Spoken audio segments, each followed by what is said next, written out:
माळ सुशोभित पीरा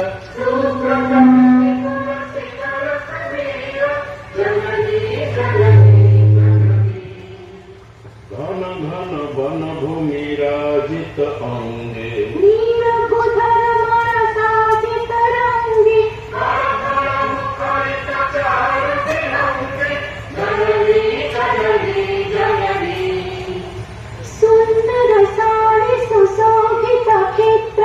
ज्ञान विज्ञान प्रदर्शित नेत्र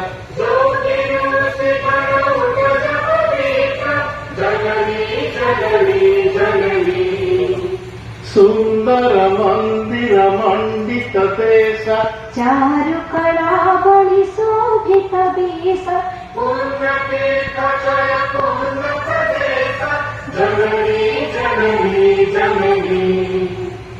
धन्यवाद देवी से स्वर्गत आत्मा को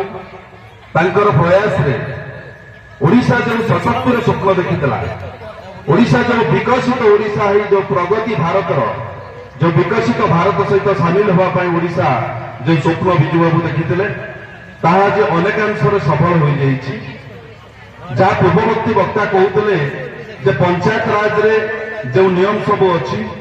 ताको आमे पालन करने सहित जहाँ यशस्वी प्रधानमंत्री चिंता करुछंती मां मानकर उन्नति पाई एवं विकसित भारत गठन करने यह बहुत पूर्व बहु वरिष्ठ नेतृत्व माने कल्पना कर आज प्रमिला विषय भली नेतृत्व दे प्रमिला विषय भली माँ टे संसद को जाई न था एमपी हो न था तेणु